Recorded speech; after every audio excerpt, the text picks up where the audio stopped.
Donald Trump was given a press conference and he was asked if he would consider pardoning Edward Snowden. Take a look at the video, then we'll discuss, all right? Go ahead. Do you want to give Edward Snowden a pardon and bring him back? You once suggested that. Well, I'm going to look at it. I mean, I'm not that aware of the Snowden situation, but I'm going to start looking at it. There are many, many people. It seems to be a split decision. That many people think that he should be somehow treated differently, and other people think he did very bad things. And I'm going to take a very good look at it. Okay? I mean, I've seen people that are very conservative and very liberal, and they agree on the same issue. They agree both ways. I'm going to take a look at that very strongly, Edward Snowden. Yeah, please. I mean, what he's saying is correct. There are people on both sides of the aisle, as they like to say, even though Democrats and Republicans are both right-wing parties. Nonetheless, Donald Trump is right. You have people in both parties who disagree with each other and others who agree with each other. It's a mess, right? I mean, to me, it's very clear. Edward Snowden is a hero. Glenn Greenwald, who worked with him, is also a hero. Julian Assange, Chelsea Manning, these people are heroes, and history is going to remember them forever. Make no mistake. But just this short answer, this 30-second answer that Donald Trump gave, dude, the liberals lost it. They lost it. Look at these reactions. I want to show you these reactions, okay? This is from Susan Rice. And you look at how shocked. Look at the dismay. She says, I just can't.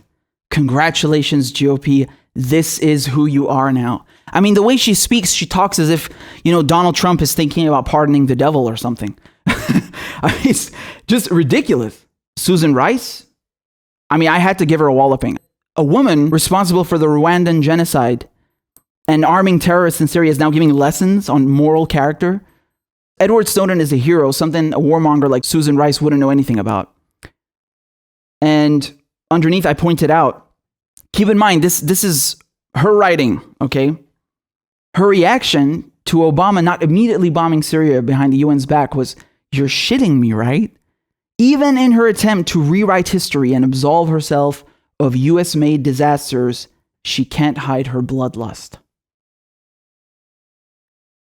Remember, Susan Rice, she served in the Bill Clinton administration. She was one of his top advisors on African affairs. And she served again under Barack Obama's administration. She was ambassador to the United Nations, U.S. ambassador to the United Nations. Her record, who she is, to open her mouth and give lessons about moral character. I mean, it's really ridiculous. And I'm not the only one, man. Everybody gave her a walloping. Like, she's the one who started it. She's the one who started this whole shitstorm. Everybody chimed in. I'm talking everybody. Too many examples. She was well-deserved. She deserved that. And then it doesn't stop there. Liz Cheney. Oh my God, I'm going to puke. She said, quote, Edward Snowden is a traitor. He is responsible for the largest and most damaging release of classified info in U.S. history. He handed over U.S. secrets to Russian and Chinese intelligence, putting our troops and our nation at risk. Pardoning him would be unconscionable. Anyone from the Cheney family talking about treachery, about traitors, that's rich. That's really something coming from them. As I pointed out, her father, Dick Cheney, when he was vice president, the day of 9/11, he essentially birthed the very programs that Edward Snowden exposed, right? So at the time, they did all this behind Congress' back because of how fucking illegal it was. Of course, they couldn't go to Congress. They didn't tell Congress for years. Years. Do you understand? Every 40 days, they had to go and get Attorney General. They had to go to the Department of Justice for him to sign off on it. That's how illegal it is. Do you understand? So they did it under an executive order and got the White House counsel to sign off on it. And she's talking about traitors. I mean, her dad literally birthed this mass surveillance stuff with Bush illegally. And then she talks about traitors. Unbelievable. I mean, what do you expect from someone who's from this Lincoln Project? Oh, God, she's disgusting. And she's not the only one. It doesn't stop there. Look at this tool. Oh, Trump sure has a soft spot for people who break the law. Wondering who gave them the idea to pardon Snowden. Now, you see, now they start mixing the Russiagate in. And Liz Cheney's doing the same thing. She's accusing Snowden of giving U.S. secrets to the Russians and Chinese. As Glenn Greenwald eloquently pointed out, where's the proof? The only thing that we have proof of is that her father and the U.S. government under Bush and under Obama and under Trump are breaking the law. That we have proof of. We have no proof Snowden is working with Russian or Chinese intelligence agencies. Dude, the deputy chief of the NSA, who's now retired, said on camera that he doesn't think Snowden is working with another government. I mean, I don't know who else you'd like to give you more of an assertion, but there you go. Then you have Adam Schiff chiming in as well. God, it's so atrocious.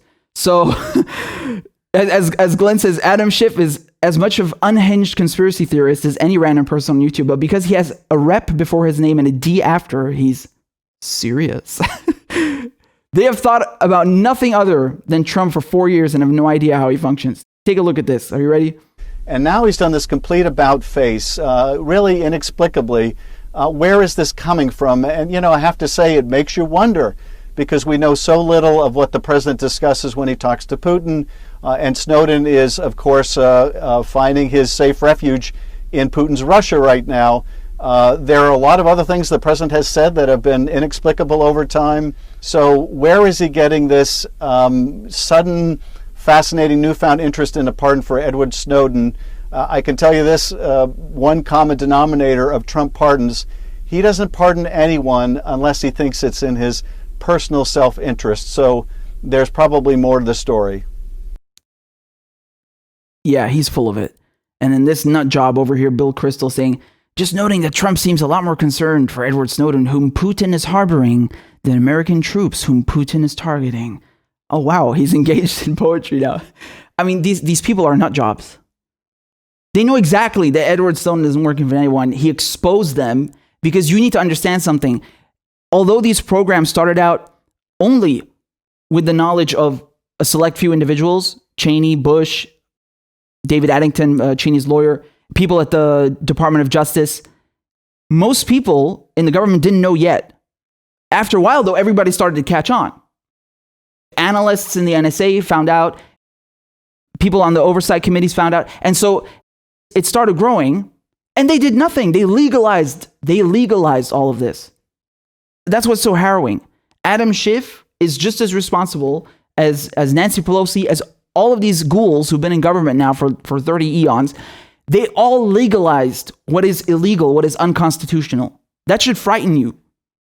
They have an uncanny ability to legalize corruption and invasions of privacy and things that are clearly black and white unconstitutional. And then they have the stones to say Edward Snowden is unpatriotic. No, these people are the ones who are unpatriotic. They're the ones violating your constitution.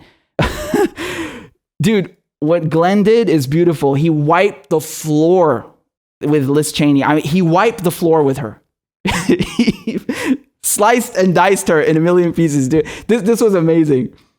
How soon until we start hearing from Democrats, oh, you know, I don't agree with everything the Cheney family does, but they are decent people and patriots who love their country. How soon until Liz Cheney and Ellen hang out, right? This Lincoln Project and the whole neoliberal establishment in general, trying to rehabilitate George Bush and then Colin Powell and Condoleezza Rice. You saw them bringing them on TV and say, oh, who are you going to vote for? And they're all like, oh, I'm going to go with Biden, you know? And then you remember Ellen hanging out with George Bush. He really wiped the floor with Liz Cheney. She ended up blocking him, actually, because he was just trolling her so well, man. So Glenn said, better than being thrown into one of her family's CIA torture black sites. Putting this with my awards. Isn't it against the law for elected officials to block citizens and journalists from seeing what they're saying? Yeah, I'm pretty sure it is. You know, like I said, the scary thing here is that you got to pay attention, man. It's not about Trump. So they're saying this nonsense, oh, Trump is working with Putin. That's why he wants to pardon Snowden, to oppose Trump just for the sake of opposing Trump. We know that they do that nonsense. That's the whole basis of Russiagate. It's just fairy tale nonsense. However, you need to pay attention to something that's much more scary. They're also doing this because they genuinely believe in having a surveillance state. I mean, it's right out there in the open. They have a bigger issue with what Snowden did, which is not illegal. It wasn't illegal, and it was the morally right thing to do. They have a bigger issue with what Snowden did than what he uncovered, than the contents of those documents.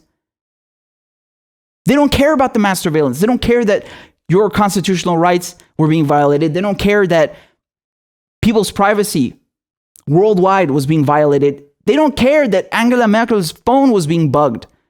Dude, your own allies? I mean, no mention. Crickets. They don't care about any of that. They want to have a surveillance state. They're no different from any other fascist faction and right-wing party. Just showing you their true colors right there out in the open, man. Look how much they hate this guy. I mean, it's crazy. You would think that Edward Snowden is bin Laden or something in their minds. Yeah, to them, he's bin Laden. He's like, oh my God. How dare he expose the fact that we are shitting all over people's rights? Maybe you shouldn't be shitting on people's rights. I don't know. Did you consider that? I went digging through the archives, and this took a while to put together, but I just want to show you Barack Obama in 2007 on the campaign trail, and then in 2013, once the Snowden leaks came out. And in both clips, he's going to talk about mass surveillance. So take a look at the transition. I will provide our intelligence and law enforcement agencies with the tools they need to track and take out the terrorists without undermining our Constitution and our freedom. That means no more illegal wiretapping of American citizens. No more national security letters to spy on citizens who are not suspected of a crime. No more tracking citizens who do nothing more than protest a misguided war. No more ignoring the law when it is inconvenient. That is not who we are. And it's not what is necessary to defeat the terrorists. I came in with a healthy skepticism about these programs. My team evaluated them. We scrubbed them thoroughly. We actually expanded some of the oversight, increased some of the safeguards. But my assessment and my team's assessment was that they help us prevent terrorist attacks. And the modest encroachments on privacy that are involved in getting phone numbers or duration without a name attached and not looking at content, that on net, it was worth us doing. That's, some other folks may have a different assessment of that. That's unbelievable. Do you see that? Oh, back in 2007, he's talking the talk, full of conviction and energy and drive and determination. Very specific, very clear with his intent. Remember, Barack Obama is a constitutional lawyer. He would know. And yet, once he's in office and he's presiding over these programs, oh, now he's talking very slowly, choosing his words very carefully. Oh, now all of a sudden he's got to watch out now, right? Because he didn't follow through on his promise to end mass surveillance. It was full of shit. Of course he's not going to do that. No president can or will do that. They have no intention to do that. They know that going in. They're not fucking stupid. If I know that, you think they don't know that? Of course they're not going to stop any of this stuff. They won't even bother. They won't even try.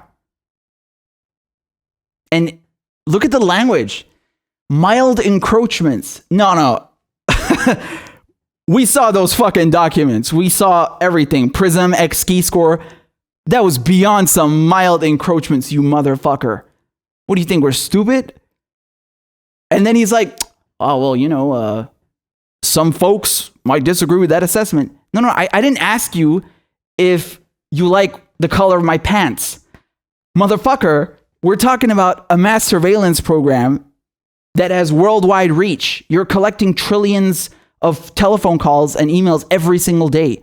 That's not a mild encroachment, you lying bastard. Remember, this guy is a constitutional lawyer. He knows exactly what the fuck they're doing.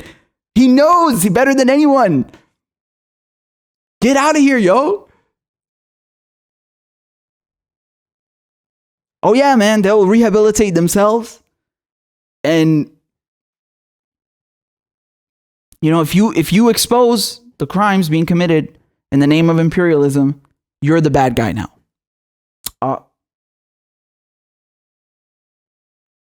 I'm sorry, Liz Cheney and the Lincoln Project said so. It is what it is. No, seriously, what a bunch of clowns. By the time Barack Obama became president in January 2009, not only was the internet growing exponentially and technology was advancing at an astronomical rate, but at the same time, so were the capabilities of the NSA. They could collect much more. They could sift through much more. They could violate your rights and your privacy much more effectively. And Barack Obama chose to maintain that. He could have, if he wanted to, implement a system that would encrypt people's data. No, he refused. He kept it just as it was and made it even worse, made it even bigger, made it more expansive. Not even he denies that. He literally just told you in his own politician speak, that's what he did. If you were paying attention, you heard it. But, you know, don't vilify the people in Congress who approved this stuff. Don't vilify the political apparatus. No. Assange, Snowden, Chelsea Manning, they're the bad guys. Yeah, all right. Fuck out of here.